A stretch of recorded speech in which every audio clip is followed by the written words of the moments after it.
Hello everybody, and welcome back to OMB Reviews. I am the critic who is a cynic, hope doing well, and today I'll be doing a review of a brand new film that just came out yesterday called Mank.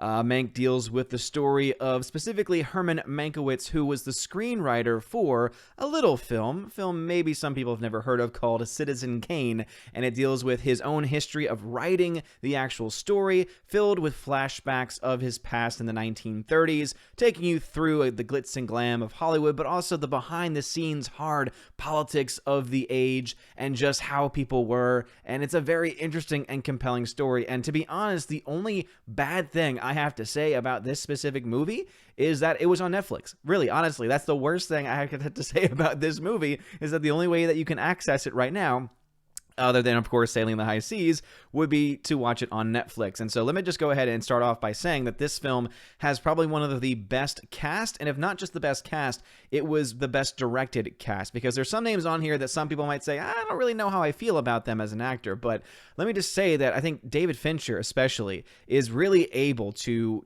get the gist of these characters so well, and he's able to motivate his actors to give the best performances, all the way to the point where there are reports that there are some scenes that took between 50 and 200 takes in order to get it right. So that just shows you the kind of attention to detail that a director like David Fincher has. Some people love him for it, others hate him for it, right? But he's all about trying to get the very best take, the very best bit of a performance from any of his actors, which is the reason why every single person in this movie does a great job. From Gary Oldman, who's playing the actual lead character of Mank, of Herman Mankiewicz, who is an incredibly compelling character, and I'm honestly very interested now to find out more about his actual history, because obviously this is a movie, it's an adaptation, it's a, one could say it's a fictional adaptation. It is still in the realm of drama history, and so I'm sure a lot of it is indeed based in reality, just like all these characters are real life people, but I'm interested to see exactly what kind of, if any, liberties were taken with the story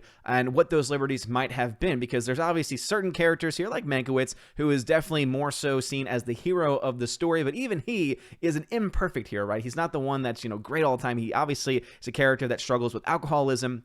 In fact, he actually died at the age of 55 because of complications from his alcoholism. And so even he, as the hero of the story, is complex. He's not just this Gary Sue or Mary Sue character who's just good at everything. He is flawed. And that's something that I think we are kind of craving in today's atmosphere, right? We want great films. We want great films with great complex characters, and this movie has it. Seriously, this movie has great characters in spades, from the lead character, like from Gary Oldman's Herman Mankiewicz, all the way to the supporting characters like Tom Pelphrey, who I was looking at him the whole time, and I'm like, how do I know this guy? Oh wait, that's right. He was on Iron Fist. He plays one of the main characters on Iron Fist, and he is just fantastic as Joseph Mankiewicz, as Herman's brother. But you've got Arliss Howard, who plays Louis B. Mayer, who is one of the villains of the story here, and just, again, he is able to play the part so very well, where he's putting on an act, putting on a show, trying to, at one point in the story, and I'm sure this might be a part of the history too,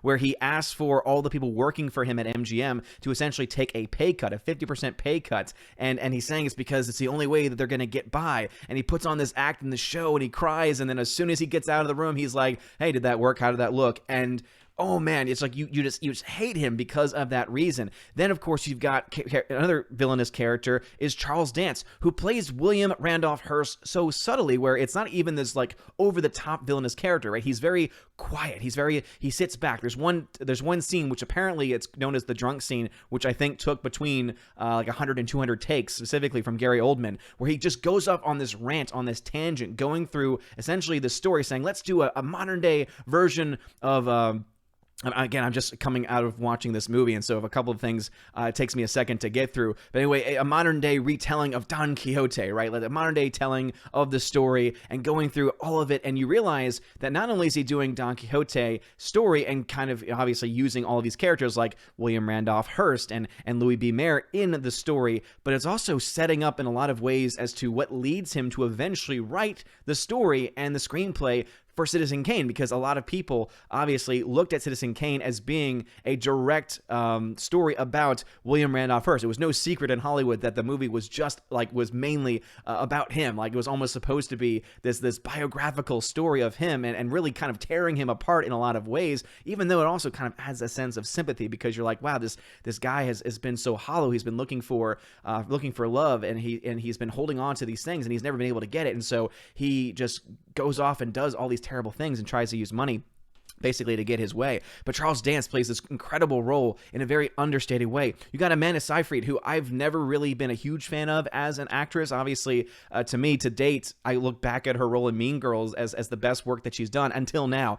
She plays an incredible job as Marion Davies. Like, seriously, like, the subtle performances, the subtle nuances of her performance are fantastic. And again, I think David Fincher really helped get that performance out of her. And then, of course, got to talk about Lily Collins. Lily Collins, as we all know, has done some really great work. She's done some not so great work, right? She got involved with the Mortal Instruments movies, which was supposed to be a franchise, never really went anywhere, and not because of her. I mean, she's a very talented actress, and she does an incredible job as Rita Alexander, who plays essentially the character that's supposed to keep track of Gary Oldman and he keep track of Herman Mankiewicz.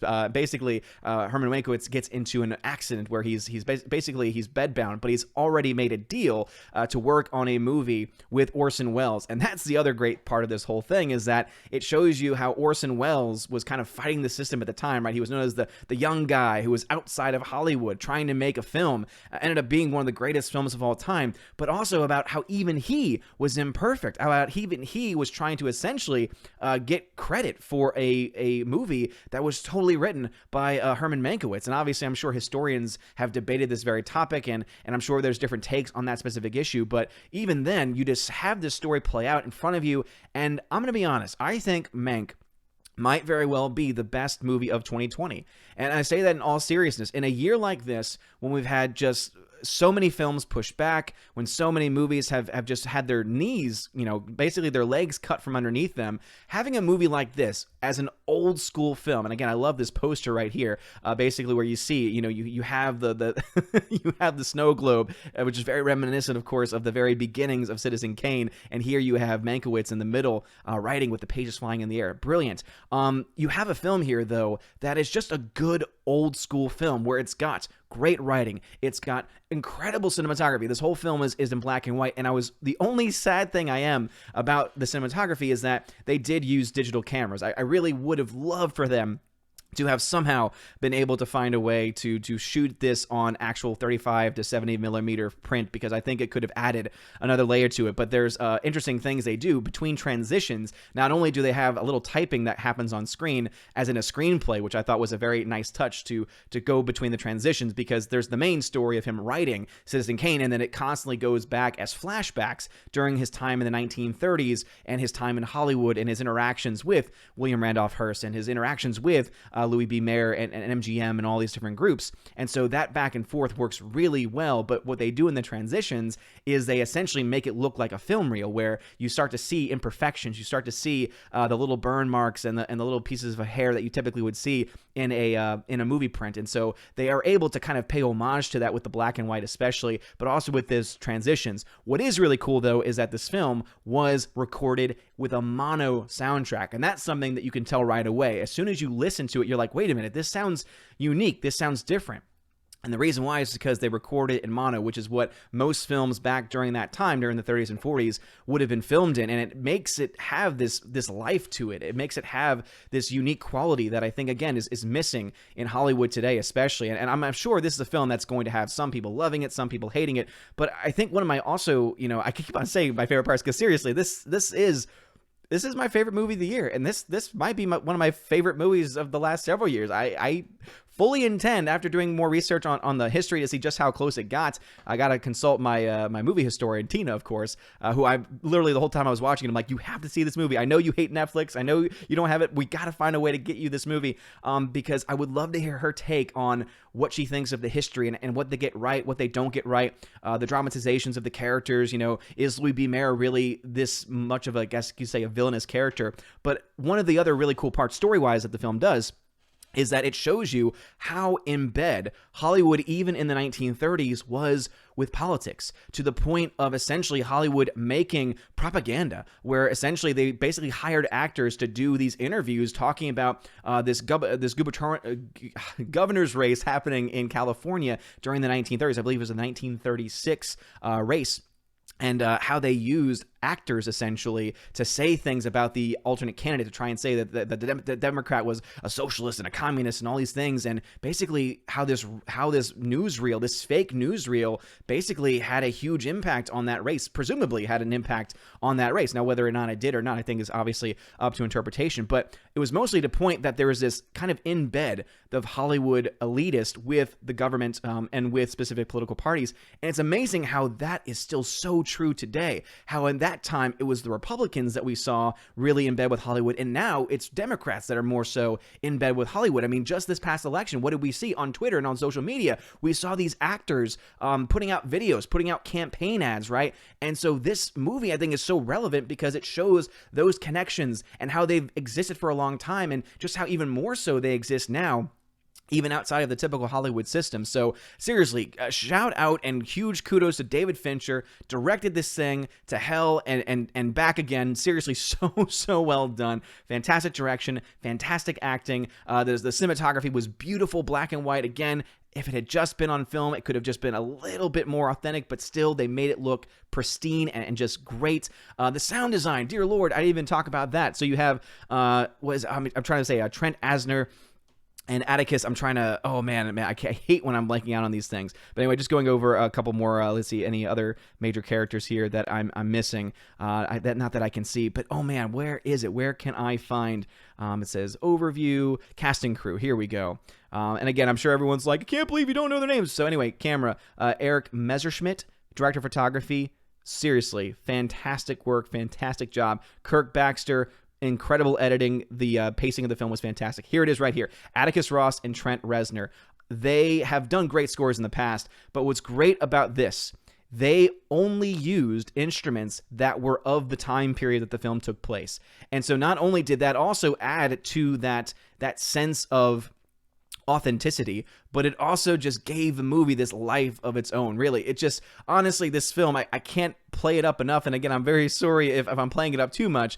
Gary Oldman was also a producer apparently on the film too, but it really was just that darn good.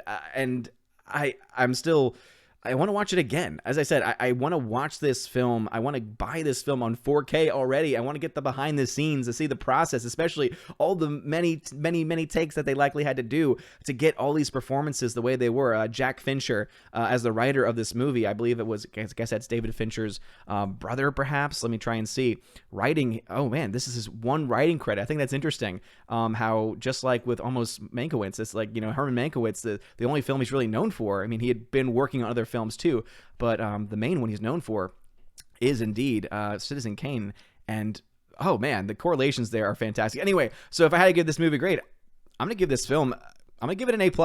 And I don't give that grade out usually, but this film seriously had every single thing going for it. Everyone knows that I'm a huge technical guy, so the fact that the cinematography looked gorgeous, all the framing looked fantastic, the audio was fantastic, and the mono soundtrack, or rather the mono the recording of the cast of the crew, the mono recording of the crew.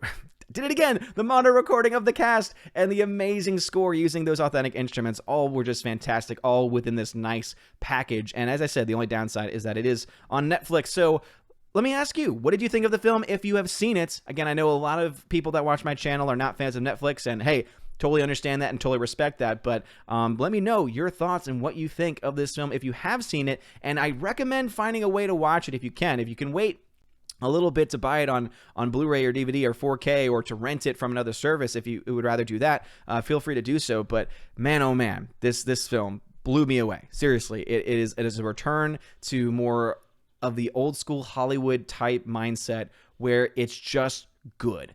It's not a political piece, even though I mentioned that there's, obviously politics in it, but that's just the age of the story and the age of Hollywood. I mean, Hollywood and politics have been involved for so long. but it's just a good story, and it's not pushing agendas, it's not going woke, it's not doing any of those things, it's just telling a story. And as I said before, the only thing that might take my grade down is if I look into the history a little bit and find out that some liberties were taken, but even without knowing those things, I can say that this film, freaking solid. A+ from me. Let me know in the comment section what you think of Mank and what your thoughts are on all the things that I mentioned in the comment section below. If you like this video, please smash the like button, hit subscribe, and also share this video and share this review as well.